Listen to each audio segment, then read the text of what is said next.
Olá, meu nome é Ismael Costa, eu trabalho aqui na Bluesoft como desenvolvedor e como Staff Engineer e hoje eu vou falar um pouco sobre educação formal versus educação autodidata.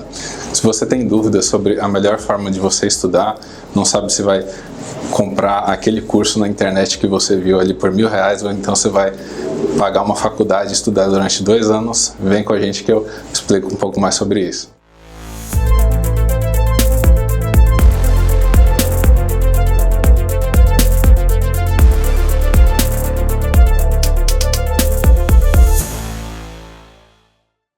Bom dia a todos. Hoje eu vou falar sobre estudos, educação formal versus autodidata. Meu nome é Ismael Costa, eu sou desenvolvedor Java aqui na Bluesoft, já trabalho aqui na Bluesoft fazem quase 9 anos, na área eu estou atuando há mais de 13, apreciador de café e também um estudante, assim como a maioria das pessoas na nossa área de tecnologia, que muda constantemente. Primeiro, uma pequena introdução sobre o assunto. Deixa eu só tirar aqui. Então, sobre as formas de estudar que a gente tem. Hoje a gente tem 3 formas de estudar que elas estão sendo bastante divulgadas, algumas são mais do que outras, e isso daí pode dificultar a gente na hora de escolher qual que é a melhor forma para a gente utilizar no nosso dia a dia, né?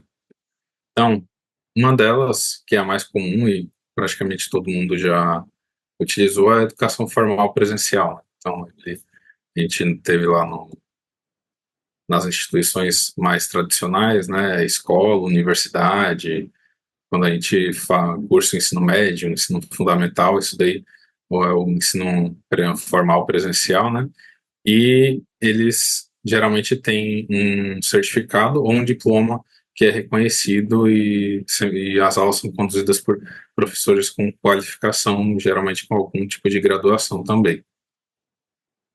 E aí, quais são as vantagens de você utilizar a educação formal presencial? A primeira coisa delas é a estrutura de organização, que você tem um ambiente lá já estruturado e tem um currículo que é bem definido.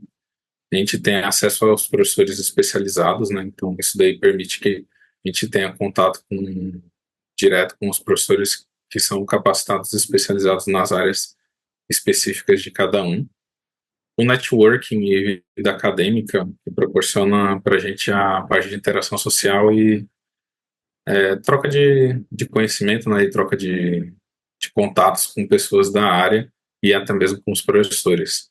Isso daí, para mim, foi uma parte importantíssima quando eu cursei a faculdade ali no início, porque foi, inclusive, através do networking pessoal que eu consegui o meu primeiro emprego na área, né? Então, tinha uma pessoa que tinha conseguido um estágio ali, um cargo inicial dentro de uma empresa e tinha mais posições abertas, e aí eu consegui participar do processo seletivo e entrar ali dentro, e assim que eu iniciei minha carreira na área de tecnologia, né? Então, para mim foi um ponto muito importante, né?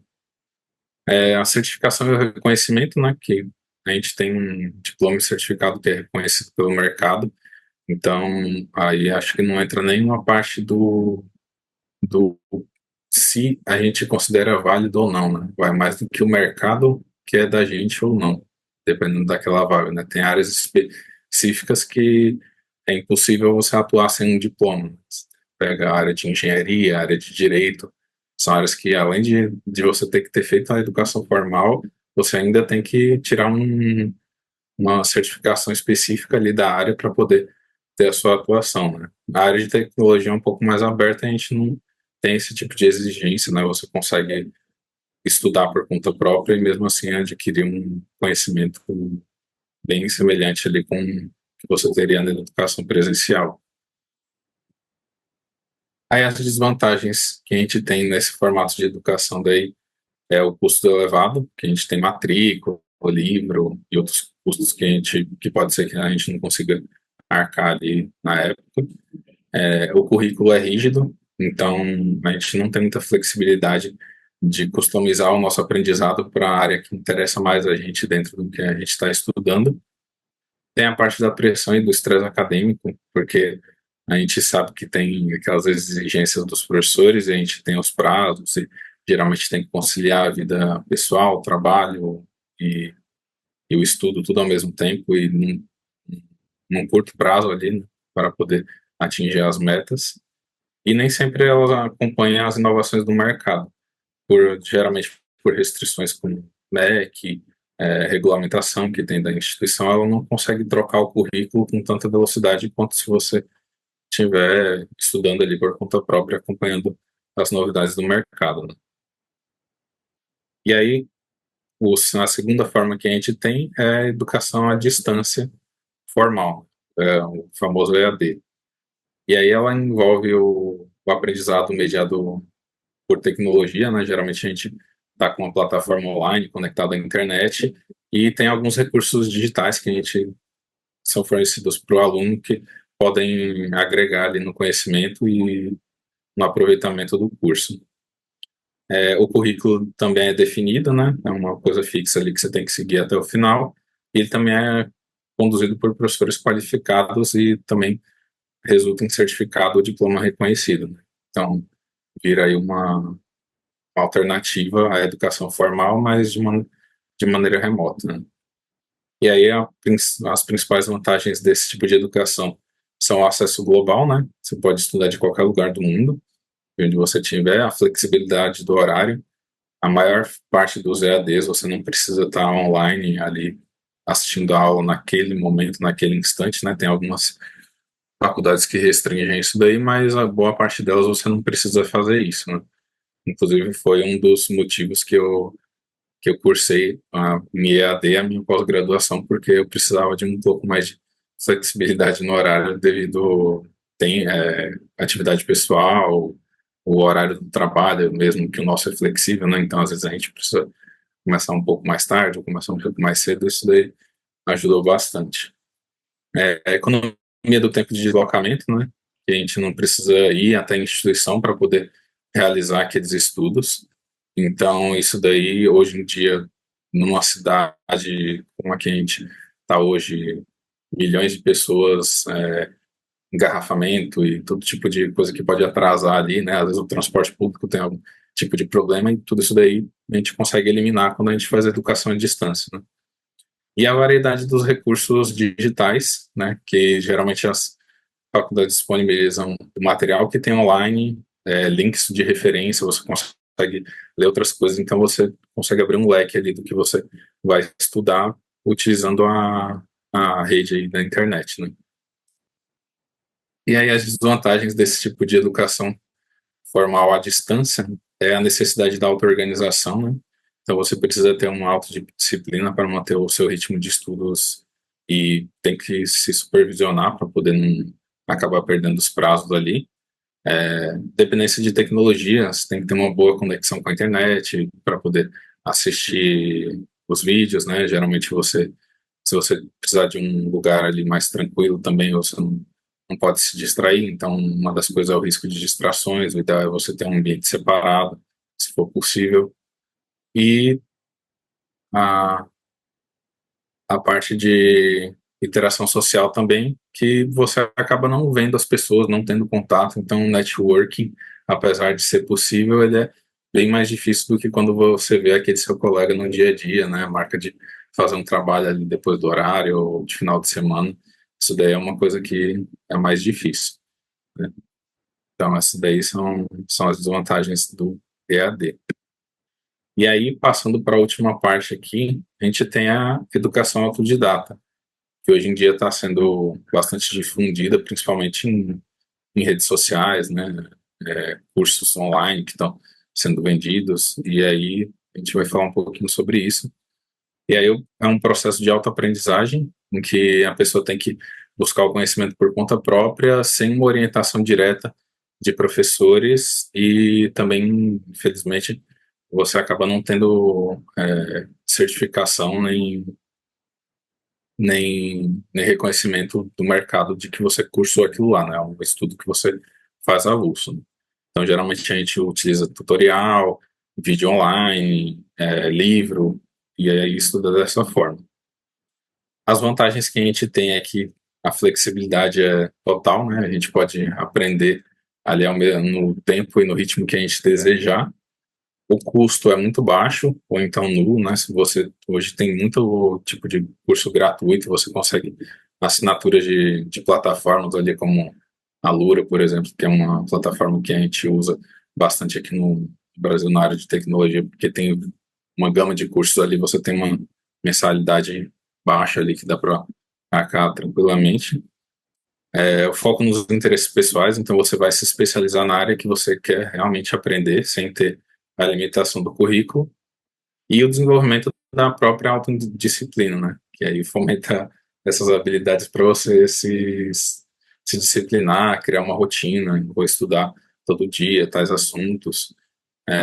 Essa parte autodidata, no começo, inclusive da área da carreira de programação, acaba ocorrendo de maneira meio até forçada, porque uma parte das coisas você tem no currículo da faculdade, seja presencial ou à distância, mas uma boa parte da carreira de programação é você ter a parte de educação autodidata bem desenvolvida, porque você vai ter que se aprofundar nos assuntos e isso daí muitas vezes não vai ter um professor ou alguém para te orientar, você vai ter que buscar esse conhecimento daí de outras formas. E as desvantagens que a gente tem da educação autodidata são a falta de estrutura, né? Porque é mais difícil da gente ter uma consistência ali e se aprofundar num assunto sem ter os tópicos definidos, né? Aí que entra a parte, inclusive, de procurar um curso que às vezes tem uma grade ali que entre realmente no que precisa ser estudado. A dificuldade de validar o nosso conhecimento, porque como a gente não tem uma certificação formal, acaba sendo mais complicado de você ingressar numa área nova, porque você está ali com um curso que pode ser bom, mas às vezes ele não é conhecido, e aí não tem nome, e tem toda aquela dificuldade que a gente acaba trazendo da tradição do mercado mesmo, né? E o isolamento, né, que é a falta de interação social, que vai limitar o seu networking e o desenvolvimento das habilidades ali de trabalhar em grupo, que é uma coisa importante também, né? Então, às vezes você pode resolver isso daí indo em fóruns, sendo mais ativo na comunidade, porque aí você consegue trocar o seu conhecimento com outras pessoas, aprender com elas também, sem necessariamente precisar entrar numa instituição certificada ali, né? E a parte de falta de orientação, né, que é a ausência do feedback de algum professor, que aí entra você tentar procurar algum par na área que você está estudando para poder validar ali se o que você está fazendo está certo ou não, ou até mesmo pegar alguém que já está há mais tempo na área e aí começar a trocar um conhecimento com aquela pessoa, ela vai conseguir te avaliar ali e dizer onde que você precisa reforçar seu estudo, onde está bom, precisa mais avançar mais fundo. E essas daí que são as partes que são as desvantagens da educação autodidata. E aí uma comparação geral educação formal versus autodidata, né? A formal oferece estrutura, certificação, networking, é menos flexível e mais cara. A autodidata é totalmente flexível, tem baixo custo, mas carece de validação formal e pode ser uma coisa mais solitária, né? Educação à distância e a formal, a diferença, o principal benefício da formal é a interação face a face, estrutura fixa, mas é menos acessível, um pouco mais cara, né? Já a distância é flexível, acessível globalmente e mais depende da tecnologia, oferece menos interação pessoal. E aí, falando de formal EAD versus autodidata, que isso ali já começa a ficar uma mais próximo da outra, você tem na autodidata total controle sobre o que você aprende, mas não tem orientação, e já a educação à distância tem a flexibilidade com alguma orientação, mas depende da tecnologia e também pode ser uma coisa mais isolada, né, assim como autodidata. E aí, qual o método que a gente pode escolher para cada situação? Educação formal presencial seria ideal para quem está buscando uma certificação reconhecida e uma estruturação no aprendizado. Autodidata é boa para quer desenvolver alguma habilidade de algum interesse pessoal, com flexibilidade e baixo custo. Então, não necessariamente você vai desenvolver isso daí para a sua área de trabalho, mas você pode querer começar a ingressar numa outra área ali e começar a estudar para ver se é aquilo que você quer e talvez partir para uma educação com certificação. E a EAD, que é indicada para quem precisa de mais flexibilidade de localização e de horário, mas ainda quer ter uma orientação e uma certificação no final do estudo. E aí, concluindo, cada um vai ter suas vantagens e desvantagens, e aí a escolha vai depender das metas que você quer atingir ali, né? Não tem um melhor método, mas sim o que seria mais adequado para a sua situação atual. É isso. Obrigado.